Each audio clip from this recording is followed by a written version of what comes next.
Waalaikumsalam. Ya. Ya silakan duduk. Ya, Teh.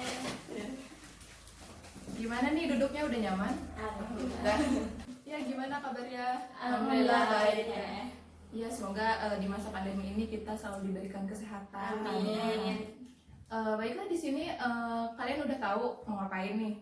Belum. Iya. Nah di sini nanti kita akan melakukan konseling kelompok. Ada yang udah pernah konseling kelompok sebelumnya? Belum ya. Oke, sebelum kita mulai ke konseling kelompok, kita berdoa dulu nih ya. Berdoa dipersilakan. Berdoa selesai. Sebelum kita mulai konseling, kita perkenalan dulu nih ya. Perkenalan dari Teteh dulu kali ya. Nama Teteh Rizka Harida. Teteh dari jurusan bimbingan dan konseling. Sekarang yang di sebelah kanan dulu. Kenalan. Perkenalkan, nama saya Salamita. Saya kelas 10 MIPA 5. Hobi saya itu membaca novel. Membaca novel, bagus sekali. Iya, sekarang yang kerudung coklat. Iya, perkenalkan, nama saya Rata Sari. Saya dari kelas 11 IPS 1. Hobi saya Nyanyi ya, wah, bagus sekali. Kenalkan, nama saya Sita Melani, kelas 10 MIPA 2. Hobi saya bermain badminton. Wah, bermain badminton ya. Dari Sela, Ratna, sama Sinta udah saling perkenalan. Jadi kita biar lebih akrab gitu. Nah di sini kita kontrak waktu dulu nih kali ya. Nah gimana? Kita bakal berapa menit? 30 menit? 30 menit. Ya. Oke, di sini karena yang lain udah sepakat, kita 30 menit melakukan konseling kelompok. Nah, di sini kan kalian belum pernah melakukan konseling kelompok. Nah, di sini kita jelasin ya, konseling kelompok itu merupakan proses bantuan konselor atau guru BK kepada konseli untuk menyelesaikan permasalahan secara bersama-sama. Seperti itu. Ada yang ingin ditanyakan? Cukup ya. Nah, di sini juga di konseling juga terdapat asas kerahasiaan, asas keterbukaan, dan asas kesukarelaan. Asas kerahasiaan di sini kalian tidak perlu khawatir akan permasalahan kalian ini terbongkar gitu ya. Lalu ada asas keterbukaan. Nah, asas keterbukaan ini kalian harus terbuka permasalahan kalian, harus cerita seluas-luasnya gitu ya. Jangan ada yang ditutup-tutupi. Lalu ada asas kesukarelaan. Nah, asas kesukarelaan ini kalian sukarela datang ke sini tanpa paksaan dari orang lain. Seperti itu. Gimana, ada yang ditanyakan? Nah, sebelum itu kita berjanji dulu nih. Kalau misalkan kita akan melakukan konseling, kita berjanji untuk tidak membocorkan rahasia dari teman-teman di sini. Gimana? Ya. Kita mulai ya. Tangannya di sini. Nah, jika ibu katakan saya berjanji tidak akan membocorkan rahasia teman-teman di sini. 1, 2, 3. Saya berjanji tidak akan membocorkan rahasia teman-teman di sini. Ya, seperti itu ya. Jadi kalian sudah berjanji tidak akan membuka rahasia cerita teman-teman di sini. Baiklah, kalau begitu kita mulai saja konselingnya. Gimana? Sudah siap? Insya Allah siap. Nah, siapa dulu nih yang mau cerita? Sinta. Ya, Sinta, silakan. Oh ya, ibu izin mencatat ya, kakak izin mencatat. Ya. Sinta mau cerita tentang belajar di rumah di masa pandemi ini. Belajar di rumah di masa pandemi ini tidak sama dengan belajar di sekolah. Jika kita belajar di sekolah pasti kita bertemu dengan teman-teman dan guru. Jadi semangat kita belajar itu pasti ada. Kalau kita belajar di rumah, semangat kita itu nggak ada. Kitanya malas. Jadi Sinta ini memiliki permasalahan di masa pandemi ini, jadi malas untuk belajar seperti itu. Iya. Sekarang Selanya, Ya, saya mempunyai masalah tentang belajar di rumah. Mulai dari kendala ya, kendala belum dari kuotanya, dari kan kalau nggak ada sinyal, dari kan ada aja ya yang nggak punya HP gitu, terus itu gimana? Gitu. Oh, jadi Sela ini punya masalah dari kendala selama pandemi ini, jadi susah sinyal gitu. Seperti itu. Baik, sekarang Ratna. Kalau dari Ratna sendiri itu masalahnya dari materi itu sendiri, karena kan kita menggunakan classroom. Nah itu kan ada guru yang ngasih materi tanpa penjelasan. Secara kan kalau kita masuk sekolah itu kan kita bertatap muka, jadi secara penyampaian materinya itu lebih jelas teh. Jadi kalau misalnya dari online kayak gini, kayak kitanya tuh ini maksudnya gimana gitu. Apalagi kan kalau misalkan yang tadi kendala saya bilang itu susah sinyal, ya itu apalagi yang dipermasalahin kan. Kita kalau mau nanya juga kan susah gitu tuh karena kendala sinyal gitu aja sih. Jadi Ratna ini bingung terhadap materi yang disampaikan oleh guru. Kalau misalnya tatap muka kan dijelasin secara jelas oleh gurunya. Kalau ini hanya diberikan materi seperti itu. Baiklah, di sini karena kalian sudah menyampaikan cerita kalian, siapa nih masalah yang akan dibahas?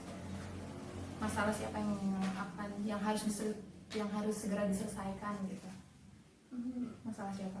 Cinta boleh Teh? Oh, masalah Sinta. Nah, jadi kalian sepakat ya Sinta untuk dibahas pertama. Gitu.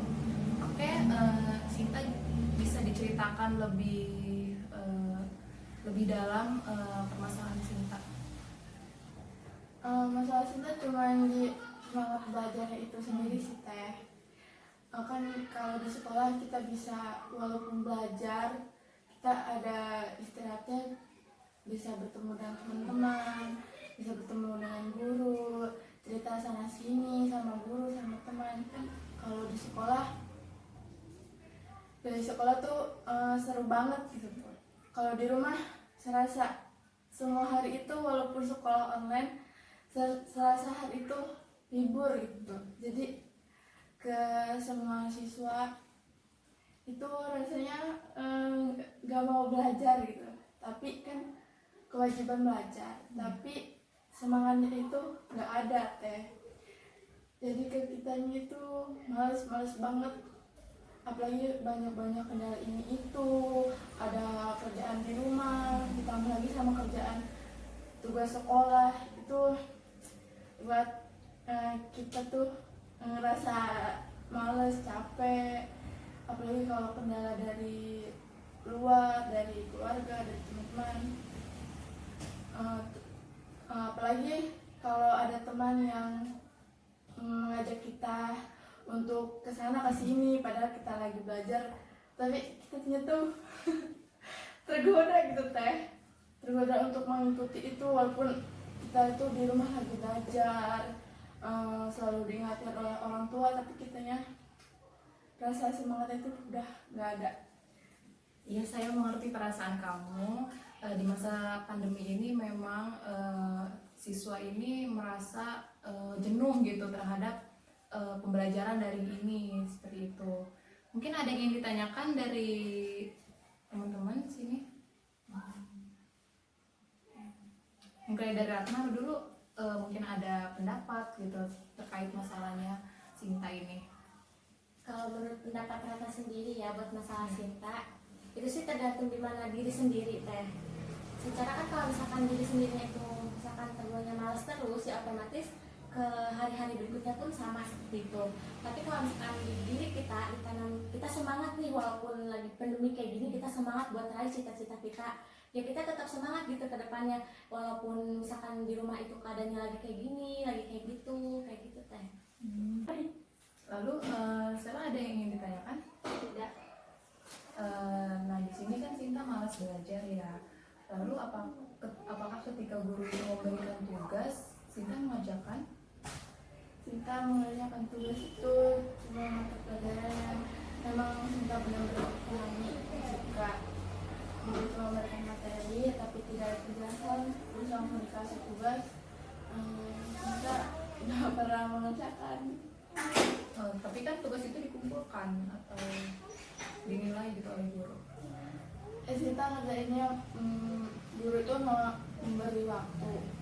Jadi Sinta tuh mengerjakan tugas yang memang udah dikasih batas waktu. Tapi yang kalau misalkan emang nggak dibatasi waktu dan itu emang nggak ngerti, jadi Sinta nggak mengerjakan. Oh, jadi Sinta ini mengerjakan, tetapi dalam waktu yang udah waktunya gitu ya, mepet gitu ya. Lalu Sinta di sini kan sudah tahu nih permasalahannya motivasi belajar yang rendah. Nah, di sini apa sih kesenangan Sinta atau hobi yang Sinta senangi agar motivasi belajar Sinta ini lebih semangat gitu? Terutama ngelakuin hobi sebelum belajar sih, itu yang bisa bikin semangat.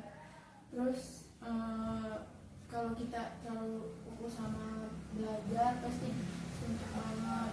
Kita bisa ngelakuin kayak makan apa, main game atau apapun di saat belajar, di saat itu biar kita juga nggak rajin. Jadi Sinta melakukan hobi yang membuat Sinta merasa senang seperti itu. Oke, di sini dari teman-teman solusi untuk permasalahan Sinta ini seperti apa? Kalau dari data sendiri sih ya, pertama kemauan dari diri Sinta itu sendiri. Otomatis kan kalau kita udah ada kemauan, mau kita ada halangan ini, halangan itu, kalau kemauan kitanya tinggi, otomatis kita juga akan negatif belajar kita tuh seperti apa. Terus juga kalau misalkan lebih baiknya sebelum belajar online melakukan hobi dulu ya silakan. Tapi kan kalau misalkan larut dalam kehobian juga nggak baik buat ke belajarnya. Ya bisa? Ya menurut saya lakukan hobi dulu agar lebih semangat belajarnya. Gimana nih dari solusi teman-teman di sini? Apa rencana Sinta untuk kedepannya gitu?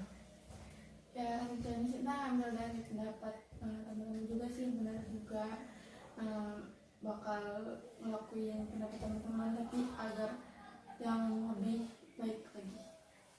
Seperti itu ya. Dari pendapat teman-teman di sini bagus. Semoga Sinta di sini bisa berubah gitu, bisa semangat lagi dalam belajar gitu. Nah, kalau dari ibu sendiri ya, Sinta coba meluangkan waktu untuk refreshing atau jalan-jalan gitu agar Sinta juga bisa pikirannya juga bisa kembali gimana ya, kembali segar lah gitu, kembali fresh gitu ya. Seperti itu. Gimana? Ada yang ingin ditanyakan lagi? Gimana yang lain?